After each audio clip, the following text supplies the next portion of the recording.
जंग के बारे में खबर रखेंगे और फिर आपको बताएंगे कि लाहौर से भी भारी तोपखाने से जवाब दिया गया है। आप परेशान होंगे कि फिर इंडिया पाकिस्तान की जंग लग गई है। नहीं, ऐसा नहीं है। इस वक्त क्रेडिट की जंग लगी हुई है और वो भी टिकटॉक पर। पसरूर में अगर टैंकों ने गोलाबारी की है तो पंजाब की रानी ने पंजाब से भी भारी तोपखाने से उसका जवाब दिया है। उसमें पुलिस भी इस्तेमाल हुई है, गोभी, आलू, टींडे सब कुछ इस्तेमाल हुए हैं गोलाबारी के अंदर। पूरी तफसील आपके सामने रखेंगे और आप सर धुनेंगे कि किस सर्कस के साथ हमारा पाला पड़ गया है। सबसे पहले आपको लेकर चलते हैं पसरूर, जहां पर आज क्रेडिट लेने के लिए एक भरपूर पीआर स्टंट किया गया। पहले तो ये सोचा गया कि आर्मी चीफ को अकेले लेकर जाते हैं, जो सोचने वाले थे। फिर उन्होंने कहा नहीं, इससे फिर थोड़ी सी तनकीद आएगी कि सिविलियन लीडरशिप कहां है। तो शहबाज शरीफ साहब को मधु कर लिया गया, टैंकों के ऊपर घास शास बांधी गई, पूरे वहां पर बड़े बड़े देव कामत जो हैं वो बिल बोर्ड्स पीछे लगाए गए, जिन पर इस जंग में होने वाले शोधा के नाम लिखे गए। जी हम वही शोधा जो 24 मिसाइल हम पर फायर हुए थे, जिनमें से हमने एक भी नहीं रोका था, याद कीजिए। और वो जो 24 मिसाइल हम पर फायर हुए थे 6 जगहों पर, वहां पर शहादतें हुई थी। और उसके बाद भी हम गू मगू की सूरत हाल में थे कई दिन तक। फिर राणा सनाउल्लाह ने आके हमें बताया कि कोई जवाब नहीं देना, जवाब दिया जा चुका है, बस खत्म हो गई बात। हमने तैयारे गिरा लिए, उन्होंने मिसाइल मार लिए। और सिर्फ ये वही नहीं, इसहाक डार हो, ख्वाजा आसिफ हो, ये सभी की एक ही स्टेटमेंट थी कि बस काम हो गया। उसके बाद आप सब खड़े हो गए, आप सबने डंडा उठा लिया और फिर आपने वो तरपाई की, पूरी कौम ने वो तरपाई की कि इनको समझ आई कि जवाब देना पड़ेगा। फिर भी जवाब नहीं दिया गया। याद कीजिए, अगले 3 दिन फिर भी गुजर गए। हमारे तमाम बड़े बड़े लोग जिनको बड़ा गुस्सा आता है वो आराम से चुप करके बैठ गए और वो कहीं नजर नहीं आए। उन दिनों ना उनकी कोई फुटेज नजर आई, ना फौजी साइड पे, ना दूसरी कि हम कोई कार्रवाई करें। हाँ, डीजी एसपीआर जरूर नजर आते थे सामने, लेकिन फैसला कोई ना कर सके हम और जवाब भी ना दे सके। फिर इंडिया ने टिकटॉक की बजाय सीधा ही हमारी बेसिस पर हमला कर दिया। जब उन्होंने बेसिस पर, सिविलियंस के बाद जब उन्होंने बेसिस पर भी हमला कर दिया, सिविलियंस तक तो हम कापी गए थे, मतलब कि बर्दाश्त कर गए थे। लेकिन जब उन्होंने हमारी बेसिस पर हमला किया तो जाहिर है फिर एयर चीफ, जैसा हमने बार बार आपको बताया कि उन्होंने कहा कि अब रिस्पॉन्ड ना किया तो फिर तो काम ही तमाम हो जाएगा। तो फिर वो वापस रिस्पॉन्स किया। लेकिन अब उस रिस्पॉन्स का जो क्रेडिट है वो लेने के लिए भारी तोपखाने से टिकटॉक पर लड़ाई जारी है। आज पसरूर में इसी सूरत हाल में टैंकों बेचारों के ऊपर घास शास बांधी गई। वहां पर फॉर्म 47 के वजीर आजम को भी ले जाया गया। लास्ट मिनट ये याद आया कि पूरी कौम तो कह रही है ज्यादा क्रेडिट एयरफोर्स को जाता है, तो फिर आफ्टर थॉट के तौर पर एयर चीफ को लास्ट मिनट बुलाया गया। जाहिर है इसमें उनकी कोताही तो नहीं है, उन्होंने तो कौमी यकजहती में फिर पहुंचना ही था। लेकिन शुरू में जो प्लान किया गया पीआर का, उसमें वो शामिल नहीं थे। हालांकि ये जो सारा गुजरात और ये सारा एरिया है, एयर चीफ वहीं से बिलोंग करते हैं, तो गुजरात, सियालकोट, पसरूर, मुलक्का इलाके ही हैं। तो बहरहाल लास्ट मिनट उन्हें बुलाया गया वहां पर और टैंकों के ऊपर चढ़कर ये जो भी आप ये कहिए कि ये जो पीआर का काम है ये किया गया। हालांकि इससे पहले मोदी कर चुके हैं और अगली बात भी आपको बताएंगे कि अगर करना था तो जहां पर असल जंग लड़ी गई वहां करना था। टैंक थोड़ी ना चले पसरूर में, जो आप पसरूर में जाकर टैंक पे चढ़ गए। या तो आप वो काम करें जो हुआ है। और एग्जैक्टली जो पीआर होती है वो ऐसे होती है कि हमने क्लेम किया था कि हमने उधमपुर बेस को तबाह कर दिया, किया होगा, कुछ ना कुछ ऐसा नुकसान भी पहुंचाया होगा। लेकिन आप गौर कीजिए कि मोदी सबसे पहले उधमपुर ही पहुंचा और उसने वहीं पर पूरी बेस भी दिखाई पूरी दुनिया को, और वहां खड़े होकर उन्होंने नारे भी मारे। ये होती है पीआर। ये कोई मैं उनकी बेजा तारीफ नहीं कर रहा, लेकिन मैं आपको सिर्फ ये बता रहा हूं कि इसको कहते हैं सटल मैसेजिंग। क्या उन्होंने जवाब भी दे दिया और कहा भी नहीं। जवाब ये दिया कि उधमपुर पूरी तरह से तबाह नहीं हुई, ये हम खड़े, हम जाके टैंक पे चढ़ गए, क्योंकि हमने टैंक को क्रेडिट देना है, हमने जहाज को नहीं देना। हमने हर सूरत तमाम का तमाम क्रेडिट जो है ना, टैंक में से भले को गोला फायर हुआ है इस दफा या नहीं, लेकिन क्रेडिट हमने टैंक के गले में डालना है। हमने किसी सूरत F-17 के गले में नहीं डालना है, या रफीकी एयरबेस या किसी और एयरबेस पर नहीं डालना। वरना तो हम सारे मिलके जो स्क्वाड्रन लीडर थे उनके जनाजे पे चले जाते। हम में से आज जितने भी टैंकों के ऊपर चढ़े थे, एक ने भी अभी तक स्क्वाड्रन लीडर साहब का ना जनाजा पड़ा है, ना हमने जाकर उनकी वालदा के साथ फातिहा खाने की कोई वीडियो जारी की है या उनके घर वालों के साथ, क्योंकि उधर क्रेडिट हमने देना नहीं। हमें मसला है, उधर क्रेडिट दे दिया तो फिर तो मसला खराब हो गया। तो इसलिए आज ये टैंकों के ऊपर हमने घास शास बांध के वहां पर हमने बाजू ऊपर करके नारे शारे फुल मारे और हमने खूब क्रेडिट समेटने की कोशिश की। अंदर की खबर आपको देते हैं कि यहां पर असल में बाजी मरियम की ख्वाहिश थी जाने की और वो टैंक पर चढ़ना चाहती थी। आपको पता है कि वो कोई चीज नहीं छोड़ती, ट्रैक्टर हो, टैंक हो, हर जगह चढ़ जाती है जाके। इस दफा भी उनका पूरा प्रोग्राम था कि वो टैंक पर चढ़े, लेकिन फिर माजी में खराब आप लोग बहुत हैं। आप लोग भी तो जान नहीं छोड़ते, जिसके पीछे पड़ते हैं बस उसकी तबाही मचा देते। तो आप पीछे पड़ गए और वो जो तनकीद हुई उसके बाद बाजी को ये कहा गया कि नहीं आप रहने दें, आप उधर लाहौर में ही कोई कार्रवाई कर लें। तो उन्होंने फिर लाहौर में 2 कार्रवाइयां की, दोनों आपके सामने रखते हैं और आप भी सर धुनेंगे जब आपके सामने दोनों कार्रवाइयां रखेंगे हम। तो पहली कार्रवाई तो उन्होंने एक इन्हीं की तरह उन्होंने भी गार्ड ऑफ ऑनर लिया। उसमें कॉलेज की बच्चियों को तैयार किया गया, उनको पुलिस की यूनिफॉर्म पहनाई गई, साथ 1-2 पुलिस वाले दिए गए। उन बेचारियों की जाहिर है कॉलेज के अंदर थोड़ी बहुत ट्रेनिंग तो होती है, कुछ और ट्रेनिंग की गई जल्दी जल्दी 2-4 घंटे में, वो आपको नजर भी आ जाएगी परेड के अंदर।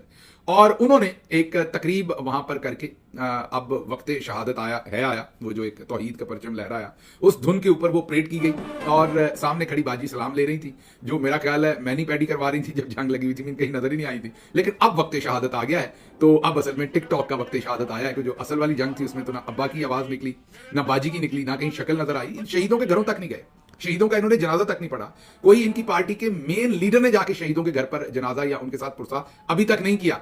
और बाकी छोड़ दें, जो स्क्वाड्रन लीडर शहीद हुए उनके साथ ना टैंक पे चढ़ने वाला अभी तक कोई साहब मुझे नजर आए, ना उनके जनाजे में। याद कीजिए रेंजर्स का जनाजा हम सबने पढ़ा था, वो जो एक गाड़ी के नीचे हाशिम अब्बासी नामी शहरी था जिसकी गाड़ी के नीचे आके कुचले गए थे, डाल पीटीआई पे दिए थे, और फिर हमें टाउट्स ने बताया था कि आर्मी चीफ बड़े गुस्से में है और उन्होंने कहा है कि मेरे बॉयज का बदला लिया जाए। और फिर 26 नवंबर को क्या हुआ था लोगों के साथ उस बदले के चक्कर में, वो आप सबके सामने बाद में निकला, कहानी ये निकली कि वो हाशिम अब्बासी जिसका पीटीआई से कोई लेना देना नहीं था, उसकी गाड़ी के नीचे आकर ये जवान जो है बेचारे कुचले गए थे। उनके जनाजे हमने पढ़े थे, उनमें फार्म 47 का वजीर आजम भी था, आर्मी चीफ भी थे, लेकिन स्क्वाड्रन लीडर जो इंडिया के मिसाइलों से शहीद हुए उनका जनाजा इनमें से किसी ने नहीं पढ़ा। आगे चलते हैं, ये काम तो हो गया, बाजी ने भी वहां पर, आप ये जरा थोड़ा सा आपने देखना है, थोड़ा फास्ट करके भी थोड़ा सा दिखाएंगे, ये जरूरी है, माजरत आपसे, लेकिन ये जरूरी है कि आपको दिखाऊं। उसकी वजह क्या है?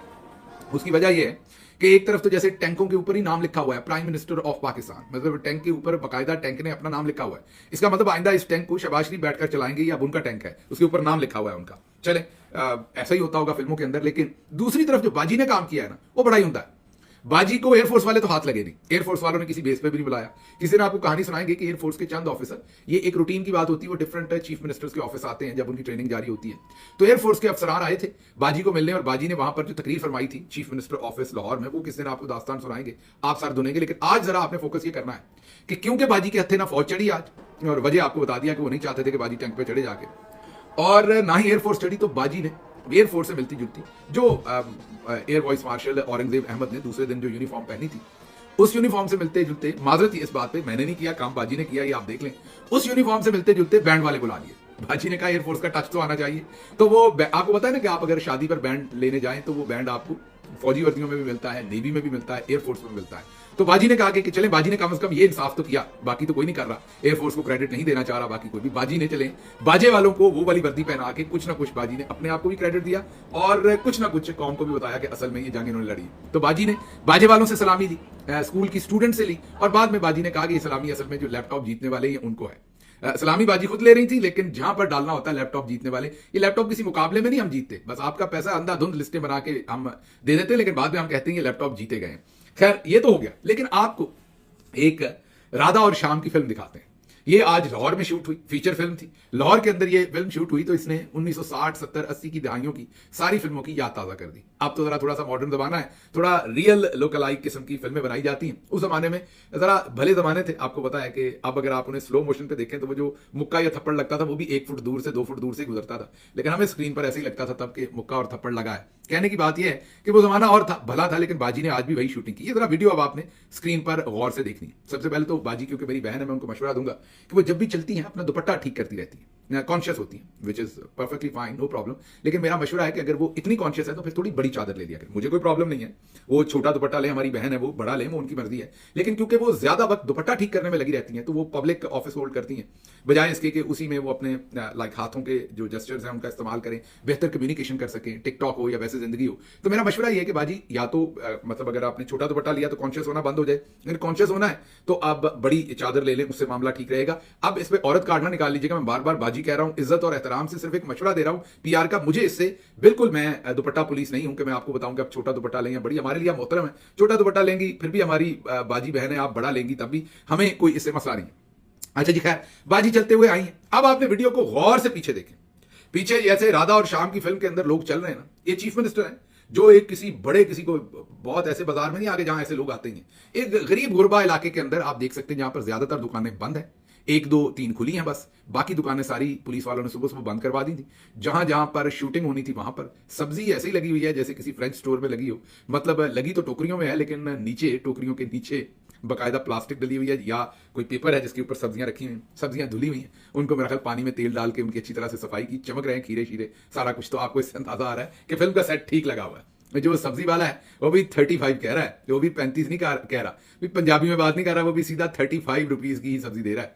वहां पर एक ही खातून है सब्जी लेने वाली, कोई और नहीं है। उसने बाजी को साइड हक दी है, सीधी तो हक, आपको पता है गर्मी बड़ी आजकल, मामला खराब हो जाते हैं, कपड़े शपड़े खराब होते हैं, तो साइड हक दी गई है। उससे बाजी ने पूछा है कि मैं तो रात भर, मुझे तो नींद नहीं आती। ये आपको लग रहा होगा कि मैं गलत बयानी कर रहा हूँ, जरा एक दफा वीडियो सुन ले, फिर इस पर इसको आपने गौर से सुनना है। इसमें 2-3 चीजें वो मैंने आपको बतानी, ये वीडियो जरा सुन ले एक दफा।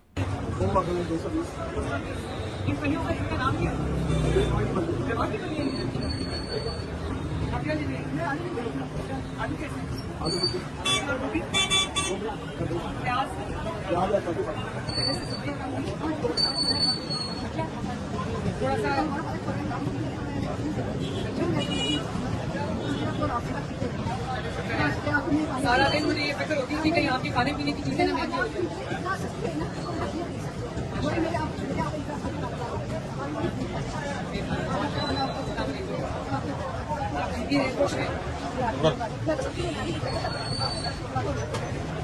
प्याज कैसे दे रहे? सुन लिया आपने। अब जरा बोलूंगा मैं और आपने स्क्रीन पर इस वीडियो को देखना है। आप गौर से देखेंगे पीछे जो पब्लिक है वो चल रही है। अब वहां पर मर्सिडीज गाड़ियां खड़ी हुई हैं, वहां पर गार्ड्स लगे हैं। एक बाजी ने तो माशाल्लाह परफ्यूम भी ऐसा लगाया होगा कि इनमें से ज्यादातर लोगों ने मेरी तरह कभी उस फ्रेग्रेंस को कभी फील ही नहीं किया होगा जिंदगी में। तो खुशबू की वजह से बेचारे रुक जाएंगे देख के कि यहां कौन आया है। लेकिन कोई बंदा नहीं रुक रहा पाकिस्तान में। तो यकीन कीजिए कि कोई बंदा साइकिल को पंक्चर लगा रहा होगा ना, या कोई बंदा, मेरा मतलब कहीं बैठा किसी के बाल काट रहा हो या कोई भी काम हो रहा हो, तो 10 बंदे पास रुक जाते हैं। गाड़ी में गाड़ी लग जाए तो सारा शहर रुक जाता है देखने के लिए। 2 बंदे लड़ाई कर रहे हो तब देख रहे होते हैं, 2 बंदे हंस रहे हो तो तब सारा शहर खड़े हो गए। मतलब हम थोड़े से इस मामले में, जरा आपको पता है कि कलेक्टिव किस्म की हमारी पर्सनैलिटी है। हम अपने मामलात में दूसरों की दखलंदाजी बर्दाश्त नहीं करते, लेकिन दूसरों के हर मामले में हम दखलंदाजी करते हैं। तो हर जगह पर रुक के हम चीजें देखते हैं। यहां कोई नहीं रुक रहा। गाड़ियां बड़ी बड़ी लेविश बाजी खड़ी हैं, चीफ मिनिस्टर, अंधे हैं लोग, नजर ही नहीं आ रहा लोगों को। अब देखिए लोग रूटीन में नीचे चल फिर रहे हैं, कोई नहीं आ रहा। लेकिन ये क्या हुआ, ये जरा वीडियो के आखिर पे राइट साइड वाले कॉर्नर पे देखें तो हमारी वो जो मीसनी वाली मरियम औरंगजेब बाजी हैं वो आई। अब मीसनी साहबा ने क्या किया, उन्होंने जो स्टेज्ड लोग थे वो जरा बेचारे डरे हुए पीछे खड़े थे। उन्होंने हाथ से कहा आगे आओ, हाथ हिला के उन्होंने कहा आगे आओ, और उनको आगे लाके खड़ा किया गया। ये है वो ड्रामे जो ये लोग करते हैं। एक तो ये पढ़े लिखे नहीं, ऊपर से ये कोशिश नहीं करते। इनको लगता है कि सब पागल हैं। लोगों को लगता है कि ये सारी दुकानें बंद हैं, 2-3 दुकानें बीच में से खुली हैं, वहां सब्जी के रेट लेना है। मीन गई है ये वहां पर, लेकिन ये सब स्टेज था। और ये पीछे जो लोग बेचारे फिर रहे थे ये भी स्टेज थे। इसमें अगर आप गौर करें तो आपको नजर आएगा कि आम कपड़ों में कैमरामैन छोड़े हुए हैं सारे। पीछे अगर आपको नजर आए तो जो खाकरूब हैं वो फिर रहे हैं पीछे अपनी टिपिकल यूनिफॉर्म पहने, जरा रश का माहौल बनाने के लिए। तो आज ये आलू टींडे गोभी वाले गोला बारूद जो है वो फेंका गया है। एक तरफ ये दिखाया गया बाजी को कि वो बड़ी एक्टिव है जंग के बाद। जैसे बरसात के बाद निकल आता है ना बहुत कुछ, आपको पता है बरसात के बाद कई कुछ बाहर आ जाता है, उसी तरह जंग के बाद भी आपको आजकल लोग बाहर निकलते हुए नजर आ रहे हैं। भारी किस्म की ये जो है वो लड़ाई हुई है वहां पर। अब आगे देखते हैं कि आगे होता क्या है। लेकिन ये बात तय है कि आज इन्होंने वहां पर भरपूर किस्म का ये क्रेडिट लेने का पूरा जो सिलसिला है वो जारी है। अगली खबर की तरफ चलने से पहले आपको एक दफा फिर याद दहानी करवा दें कि पाकिस्तान के अंदर इस वक्त यूट्यूब चैनल्स को बंद किया जा रहा है। पहले तो फायरवॉल थी, लेकिन अब मुकम्मल बंद किया जा रहा है। हमारा मोहित पीरजादा का, साबिर शाकिर, दूसरे दोस्त इमरान रियाज, सबका जो यूट्यूब चैनल है वो मुझे लग रहा है कि इस हफ्ते में या अगले हफ्ते में बंद हो जाएगा।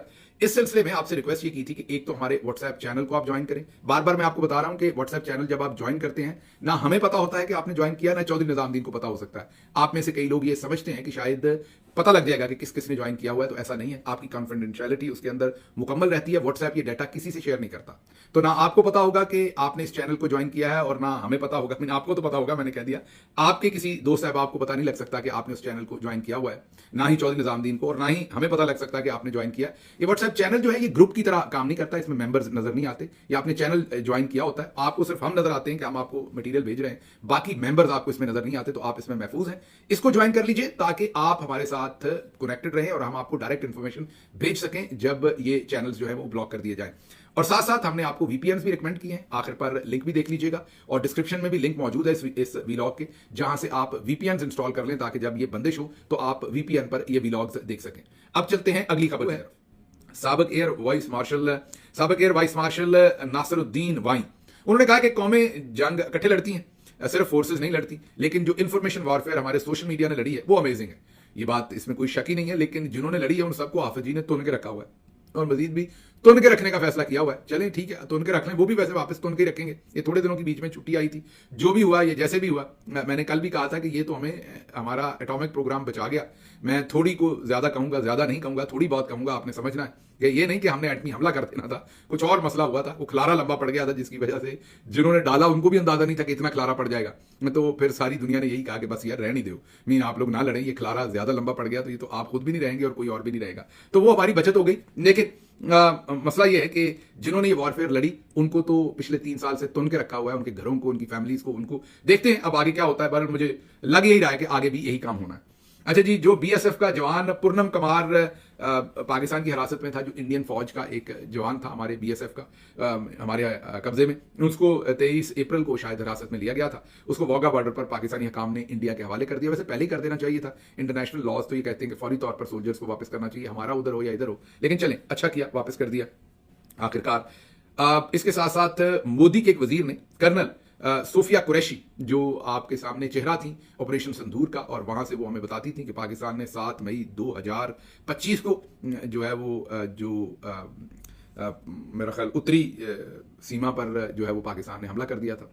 तो उनके ऊपर अब हिंदुत्व वालों ने हमला कर दिया है। उन्होंने कहा है कि ये जो कर्नल सोफिया कुरैशी हैं, ये दहशतगर्दों की बहन है और इनका इलाज किया जाना चाहिए। असल में तो मुसलमानों को वहां दहशतगर्द कहा जाता है। कर्नल सोफिया कुरैशी क्योंकि एक मुसलमान है, तो अब उनके ऊपर भरपूर हमला किया गया है। वहां पर उनके बीजेपी के अपने वजीर और सीनियर रहनुमा विजय शाह ने भारतीय फौज में खिदमत अंजाम देने वाली मुस्लिम कर्नल सोफिया कुरैशी को दहशतगर्दों की बहन करार दे दिया। मतलब वो बेचारे वहां पर कुछ भी कर लें, उनके साथ यही सलूक होता है। वैसे वो भी तो हमारी एयरफोर्स की तरह की है, वो जैसे हमारी एयरफोर्स कुछ भी कर ले इनको क्रेडिट नहीं मिलता, इसी तरीके से वहां वो बेचारे कुछ भी कर ले उनको क्रेडिट जो है वो नहीं मिलता, बल्कि उनको डिस्क्रेडिट मिलता है। चले यहाँ एयरफोर्स को हम उस तरह डिस्क्रेडिट नहीं करते, इतनी हमारी मेहरबानी है, लेकिन इससे ज्यादा क्रेडिट नहीं मिलता। अच्छा जी, अगली खबर आखिरी जो आपके सामने रखनी है, वो सदर डोनाल्ड ट्रंप ने सऊदी अरब से इसराइल को तस्लीम करने पर पुरजोर उनसे मुतालबा किया है। उन्होंने कहा कि मेरी इज्जत अफजाई होगी अगर सऊदी अरब जो है वो इसराइल को तस्लीम कर ले। मेरा ख्वाब है कि सऊदी अरब जल्द ही इब्राहिमी मुआहदे में शामिल हो जाए, सदर ट्रंप ने यह कहा है।